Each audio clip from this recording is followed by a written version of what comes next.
کل میں نے سوچا کہ میں بجٹ پہ سپیچ کروں، رات کو کچھ خاکہ بھی تیار کیا، لیکن آپ یقین کریں صبح دل نہیں کر رہا تھا کہ یہاں اس ایوان میں آ کے بات کی جائے۔ یہ حالات ہو گئے ہیں، اور یہ میرے حالات نہیں ہیں، یہ ڈیوائیڈ کے دونوں طرف یہ حالات ہیں، کیونکہ نشستن گفتن برخاستن یہ تہمت ویسے تو ماضی میں بھی ہر حکومت پہ ہر ایوان پہ لگتی رہی ہے، لیکن سچ یہ ہے کہ جتنا بے توقیر اس ایوان کو عمران خان صاحب کی حکومت کے دور میں کیا گیا، اس کی کوئی نظیر اس سے پہلے نہیں ملتی۔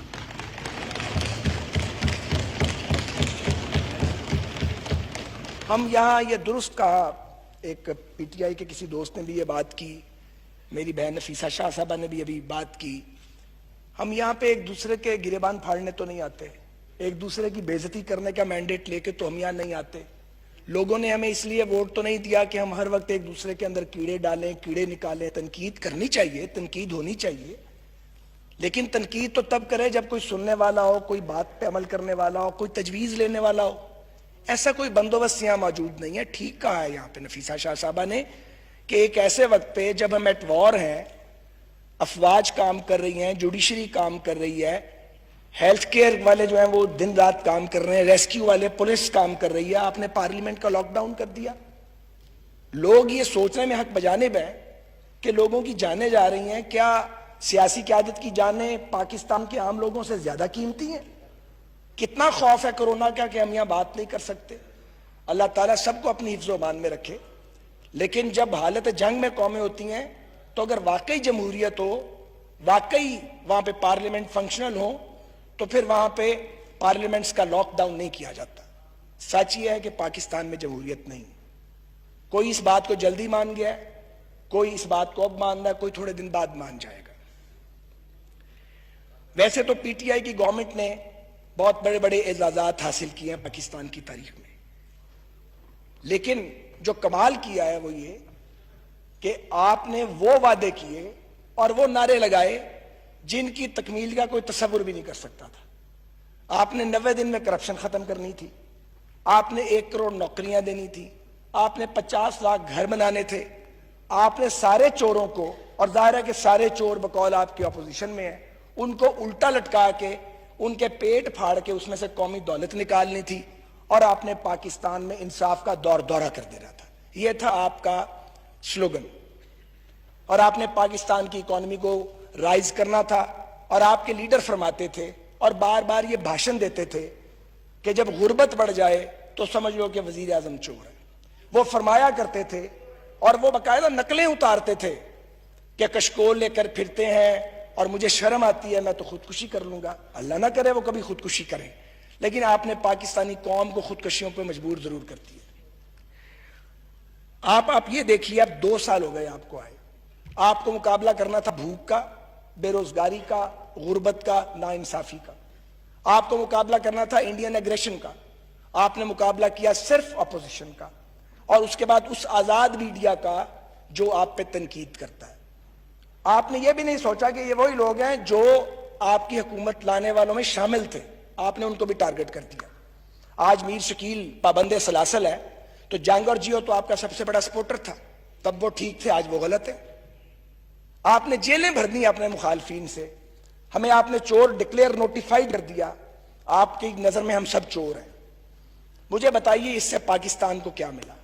آپ نے کرپشن کی رقم جو آپ بتاتے تھے، کون سا ٹکا آپ نے ریکور کیا؟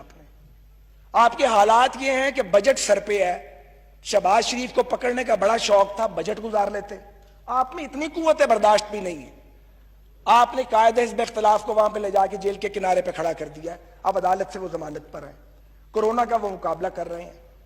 ہم میں باری باری سارے اپنی باری دے آئے ہیں، تو جناب چیئرمین باری دے کے پھر یہاں کھڑے ہیں، پھر بھیج دیں گے، باری دے کے پھر واپس آ جائیں گے۔ آپ کو یہ حقیقت پتہ نہیں لگتی کیا؟ مجھے پیپلز پارٹی والوں کو اس وقت خوش نہیں کرنا، لیکن ریالٹی یہی ہے کہ اگر ضیاء الحق کا بدترین مارشل لاء پیپلز پارٹی کو ختم نہیں کر سکا تو پھر کسی سیاسی حقیقت کو کوئی ختم نہیں کر سکتا۔ یہ سچ ہے۔ میں اس وقت پیپلز پارٹی کے بڑے بدترین نقادوں میں تھا، سیاسی طور پہ اب بھی اختلاف ہے، ضیاء الحق کے خلاف تھا، لیکن خوش بڑے دل میں ہوا کرتے تھے، پیپلز پارٹی نظر ہی نہیں آتی تھی، نظر ہی نہیں آتی تھی کہیں پیپلز پارٹی. اور جب محترمہ آئیں تو مجھے وہ دن یاد ہے 10 اپریل 86 کا. ہر طرف پیپلز پارٹی کی اور ہماری مخالفت کے نعرے لگ رہے تھے اور ہمارا کچھ نہیں تھا. یہ عوامی طاقت ہے. آپ کو پتہ ہے آپ کے ساتھ ہی ہونے والا ہے، یہ ہونے والا ہے. اور یہ اس کی انڈیکیشنز بڑی واضح ہیں. کل جو راجہ ریاض صاحب اور خواجہ شیراز صاحب نے گفتگو کی کیپٹل ٹاک میں، وہ پرانے پارلیمنٹیرینز ہیں، وہ کوئی مذاق ہے؟ آپ کے وزراء جو ایک دوسرے کے بارے میں آ کے میڈیا پہ بات کرتے ہیں، یہ تو کبھی تماشا دیکھا ہی نہیں ہے کہ صوبے کا وزیر مرکزی وزیر کو ابیوز کر رہا ہے، مرکزی وزیر اپنے پارٹی کے 2 لیڈرز کو ٹارگٹ کر رہا ہے. ٹھیک ہے، لیکن یہ انڈیکیشنز بڑی کلیئر ہو گئی ہیں. میں آپ سے یہ گزارش کرنا چاہتا ہوں، ہم نے آپ کو نہیں گرانا، ہم نو کانفیڈنس نہیں لا رہے. آپ کا یہ خیال ہے کہ ہمیں مقدمات میں پھانس کے ہمیں انگیج رکھیں انگیج. لیکن میں آپ کو بتاؤں، آپ کمبل کو چھوڑیں گے، کمبل آپ کو نہیں چھوڑے گا. حکمرانی کا کمبل آپ کی جان نہیں چھوڑے گا، جان چھڑائیں گے. اور دوسری بات یہ اب سب پر آتی ہے کہ جتنی تذلیل ہم نے وزراء اعظم کی ہے، جو اس ملک میں فیشن ہے، وہ وقت آنے والا ہے کہ وزارت عظمیٰ دینے والے وزارت عظمیٰ لے کے پھریں گے، لینے والا کوئی نہیں ہوگا، کوئی نہیں ہوگا. کون وزیر بنے بھائی؟ کیا ضرورت ہے وزیر بننے کی؟ 5 سال اپنی زندگی داؤ پہ لگاؤ، اپنے بچوں کا وقت برباد کرو، کاروبار نہ کرو، ایک تباہ حال ادارے کو کھڑا کرو، پھر ایک آدمی آئے شیخ چلی چیونگم کھاتا ہوا اور منہ بگاڑتا ہوا، وہ آ کے برباد کر دے آپ کی محنت کو، اور آپ جیل میں پڑے دیکھ رہے ہیں کہ جناب میں نے محنت کی تھی، تباہ کر دیا. وہ وقت بھی آئے گا، وہ وقت آئے گا، وزارتیں دینے والے وزارتیں بانٹیں گے، لینے والا کوئی نہیں ہوگا. وہ دور نہیں ہے وقت، وہ بھی قریب ہے. تو جناب گزارش یہ ہے کہ آج آپ مانے نہ مانے، بدقسمتی سے فال آف کشمیر ہو چکا ہے. اور آپ نے کیا کیا؟ وہ سرینا کے باہر ایک بورڈ لگا دیا ہوا جس پہ اس کو اتروائیں. اس بورڈ کو کیوں توہین کرتے ہو یار کشمیریوں کی؟ اتارو اس کو بھائی. یہ کیوں کرتے ہیں؟ جمعے کو 12 بجے دوپہر کو اکٹھے ہوں گے.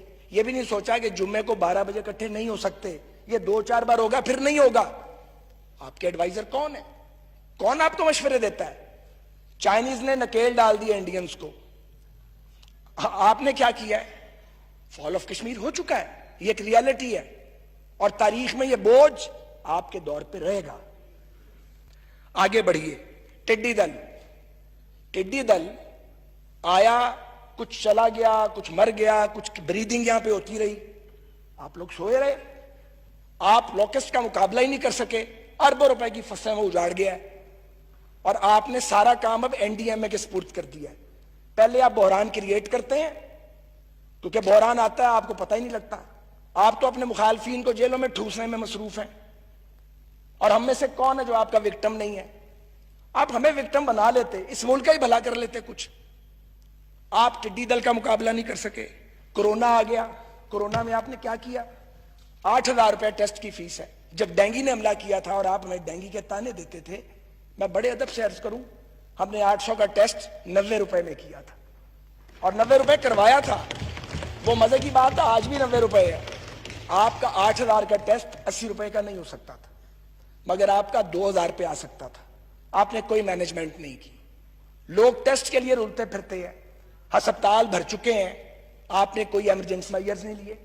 اوورسیز پاکستانی آپ کا ووٹ تھے زیادہ، آپ نے انہیں رول کے رکھ دیا ہے. لوگ سڑکوں پہ آ گئے ہیں، پی آئی اے تگنے کرائے لے رہا تھا، باقیوں کو تو چھوڑ دیں. آپ نے کوئی کریش پروگرام نہیں بنایا انہیں پاکستان واپس لانے کے لیے. آپ سوچیں آپ نے کیا کیا ہے. اس لیے کہ آپ کا فوکس نہیں ہے. یہ نہیں کہ آپ کر نہیں سکتے تھے، آپ کے پاس بہت سے تجربہ کار لوگ موجود ہیں، بڑے بڑے عمدہ لوگ بھی آپ کے پاس موجود ہیں، لرنڈ لوگ موجود ہیں. آپ نے ان کی صلاحیت سے کوئی فائدہ نہیں اٹھایا، کیونکہ آپ نے پورا زور، آپ کا بیانیہ یہ ہے کہ یہ سب چور ہیں. آپ کے نزدیک آپ کی اپنی جماعت پہ وہ محترم ہے جو آپ کے مخالفین کو ننگی گالیاں نکالتا ہے، اور جو آپ کو تلقین کرتا ہے کہ آپ سیٹلمنٹ کریں، ریزالو کریں، وہ آپ کو برا لگتا ہے. آپ سمجھتے ہیں ہمیں پتہ نہیں لگتا. ہماری بات آپ کو آتی ہے تو آپ کی بات ہمیں آتی ہے. ایک ہی برادری کے لوگ ہیں، کوئی باہر سے تو نہیں آئے ہوئے. آج سید خورشید شاہ مجھے آپ بتائیے, ہم ادھر بیٹھتے تھے, شاہ جی ادھر بیٹھتے تھے, کیا دور تھا, کیا خوبصورت طریقے سے باوقار انداز میں وہ اپوزیشن کرتے تھے. اس سینئر پولیٹیشین کو جیل میں ٹھوسا ہوا ہے, حمزہ شہباز جیل میں پڑا ہوا ہے, خواجہ آصف صاحب نیب کی پیشیاں بھگت رہے ہیں, جب سے پارلیمنٹری لیڈر بنے ہیں ان کی پیشیوں میں تیزی آ گئی ہے. رانا ثناء اللہ خان ایک جیل کاٹ آیا, دوسری جیل کے دہانے پہ کھڑا کیا ہوا ہے. آپ کو ملتا کیا اس سارے کام سے؟ آپ کیا خیال ہے یہ لوگ اپنا دین دھرم بدل لیں گے, اپنے موقف بدلیں گے؟ صرف آپ ایک نفرت پیدا کر رہے ہیں جو ہماری اولادوں تک جا رہی ہے. میں بتا رہا ہوں آپ کو, ہم نہیں دے رہے وہ نفرت, آپ اگلی نسل میں اس نفرت کو منتقل کر رہے ہیں. آپ سیاسی دشمنی کو, سیاسی اختلاف کو دشمنی میں آپ نے بدل ڈالا ہے. یہ پاکستان چکائے گا اس کی قیمت. آپ میں سے بہت سارے پالیٹکس میں ہی نہیں ہوں گے, فارغ ہو گئے ہوں گے, ان کا نام ہی نہیں ہوگا سیاست میں, بہت سارے گھروں میں چلے گئے ہوں گے, مگر پاکستان اس کو بھگتے گا. معاف کر دیں پاکستان کو, معاف کر, رحم کریں اس ملک کے اوپر. ہم اینڈ پہ آ گئے ہیں. اس ملک میں مشرقی پاکستان کے ٹوٹنے سے سبق نہیں سیکھا گیا. تو کرونا کے اس حملے سے ہی سبق سیکھ لیجئے. یہ کرونا کی جو ایک عذاب ہم پہ آیا ہے پوری دنیا پہ, اس کرونا کے اندر سے اپرچونٹی مل سکتی تھی. ہر مشکل میں ایک اپرچونٹی ہے, مگر آپ کے پاس وہ کیپیسٹی نہیں ہے. آپ تو بات چیت کرنے کی پوزیشن میں نہیں ہیں. آپ اس پوزیشن میں نہیں ہیں کہ آپ اپوزیشن کے ساتھ قومی معاملات پہ گفتگو کر سکیں. 11 ووٹوں کی آپ کی حکومت ہے, وہ 11 بھی آپ کے اپنے ووٹ نہیں ہیں. آپ کو بھی پتا وہ ووٹ کہاں سے آئے ہوئے ہیں اور ہمیں بھی پتا کہاں سے آئے ہوئے ہیں. کوئی 2/3 میجورٹی ہوتی ہے, تو 2/3 میجورٹی بھی نہیں چلی. 2/3 میجورٹی کا جو یہاں حشر ہوا تھا وہ بھی تاریخ کا حصہ ہے. آپ کس غلط فہمی کا شکار ہیں؟ میں آپ سے صرف یہ عرض کرنا چاہتا ہوں کہ فال آف کشمیر کے بعد فال آف اکانومی ہو چکا ہے. آج لوڈ شیڈنگ پھر شروع ہو چکی ہے, پیٹرول کے لیے لائنیں لگ رہی ہیں, آٹا چینی کا بحران پیدا ہو چکا ہے. مجھے بتائیے آپ پاکستان کو کدھر لے کے جا رہے ہیں؟ یہ آپ کا بجٹ, میں 4 فگر صرف پڑھ دیتا ہوں. خوراک, فوڈ سیکیورٹی کے لیے اور ایگریکلچر کے لیے آپ نے 12 بلین رکھا ہے 2020 میں. ہم 2018 میں 31 ارب 18 کروڑ روپیہ خرچ کر چکے ہیں. آپ نے ہیلتھ پہ 20 بلین رکھا ہے, ہمارا 38 بلین تھا 2018 میں. آپ نے ایجوکیشن پہ, ہائر ایجوکیشن ڈال کے 94 بلین رکھا ہے. ہم 2 سال پہلے جب آخری بجٹ دیا 97 بلین پہ تھے. آپ کا پی ایس ٹی پی صرف 650 بلین کا ہے, ہمارا 1000 بلین کا پی ایس ٹی پی تھا 2018 میں. آپ نے ریلوے جس کے سپرد کی ہوئی ہے, آپ نے 40 بلین دیا ہے, ہم 87.5 ارب روپیہ دیا ہم نے ریلوے کو. یہ فگرز کی بات ہے, میں تو نہیں فگر لے کے آیا. آپ کا بجٹ خسارہ 7% ہے, ہمارا آخری خسارہ 4.9% تھا.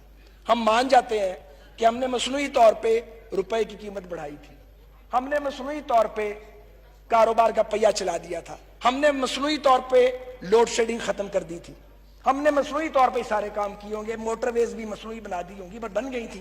ایئرپورٹ بھی بن گئے, ایکسپریس ویز بھی. آپ بھی مصنوعی طور پہ کچھ کر لیتے, آپ سے تو مصنوعی طور پہ بھی کچھ نہیں ہوا. آپ کے 2 سال میں آپ نے ہمارے 5 سال جتنا قرض لیا. ہمارا قرضہ تو لگا ہوا نظر آتا ہے, جگہ جگہ پہ اس کے آثار اور نشان ہیں. آپ نے یہ قرضہ لے کے کہاں رکھا ہے؟ اگر کل کسی آپ سے پوچھا رسیداں کڈو, حساب دیو, تو کیا کریں گے؟ تو پھر رسیدیں دکھانی پڑے گی نا, پھر حساب بھی دینا پڑے گا. تو یہ آپ کے حالات ہیں. میں آپ سے صرف یہ عرض کرنا چاہ رہا ہوں کہ 1 کروڑ گھر آپ نے کیا دینے تھے, اور 50 لاکھ نوکریاں کیا دینی تھی. ہزاروں بے گھر ہو چکے ہیں, لاکھوں بے روزگار ہو چکے ہیں. میں آپ سے صرف یہ کہنا چاہتا ہوں کہ جناب مہربانی کریں, پاکستان کے بارے میں اب بھی سوچ لیں. حکومتیں آتی جاتی رہتی ہیں, مجھے خود سمجھ نہیں آ رہی کہ اس کا سلوشن کیا ہے. اچھا آپ اس لیے خوش ہیں, میں نے ان کے ایک فیڈرل منسٹر کو سنا, ہمارے سوا کوئی آپشن نہیں ہے. یہ غلط فہمی نکال دیں, آپشن تو ہر وقت ہوتے ہیں, پر اس پر ایک مشکل ہے کہ آپ کے سوا جو آپشن ہو سکتا ہے ہم اویلیبل نہیں ہیں. اس بار مزے کی بات یہ ہے, آپ سمجھتے ہیں کہ آپ کے علاوہ آپشن نہیں ہے, یہ بھی اویلیبل نہیں ہے, ہم بھی اویلیبل نہیں ہیں. یہ بڑی خطرناک بات ہے, اور میں آپ کو عرض کر رہا ہوں, نہ چاہتے ہوئے یہ سچویشن پاکستان میں جمہوریت کو ڈیریل کر سکتی ہے. آپ ادھر لے کے جا رہے ہیں, اور بہتر یہ ہے کہ اگر آپ سے نہیں چلتا تو میں بڑے سافٹ ورڈز یوز کرتا ہوں, آپ این ڈی ایم اے کے سپورٹ کر دیں. نیشنل ڈیزاسٹر مینجمنٹ اتھارٹی کے سپرد کرتے ہیں، کیونکہ وہ این ڈی ایم اے کے جو سربراہ ہیں میں انہیں ذاتی طور پہ جانتا ہوں. جنرل افضل بڑے محنتی آدمی ہیں، ایف ڈبلیو کے ڈی جی تھے، انہوں نے ایف ڈبلیو کو بہت اس کے لیے کام کیا. تو اگر بحران پیدا آپ نے کرنے ہیں اور ریزالو این ڈی ایم اے نے کرنا ہے تو آپ نظام ہی این ڈی ایم اے کے سپرد کر دیں. کیا تو ہوا ہی آپ نے، آپ ویسے بھی خود سپردگی کے عالم میں ہیں. تو یہ آپ کی اس وقت اسٹیٹ آف افیئرز ہے. ایک خطرہ موجود ہے، اس کی طرف بھی میری بہن اشارہ کر گئی. مجھے یہ لگتا ہے کہ اگر پاکستان کے یہ حالات رہے تو ریلیونٹ نہ آپ رہیں گے نہ ہم رہیں گے، اور ریلیونٹ شاید پاکستان کے ادارے بھی نہیں رہیں گے، کیونکہ انصاف دینے والے انصاف نہیں دے رہے، ملک کو تحفظ دینے والے تحفظ نہیں کر پا رہے، اور ملک جو چلانا چاہتے ہیں سول رولرز ان سے ملک چل نہیں رہا. اپوزیشن کی کارکردگی بھی ماشاءاللہ ہم اکٹھے ہونے کی پوزیشن میں نہیں ہے. میں کوئی اپوزیشن کی بھی مدد سرائی نہیں کروں گا.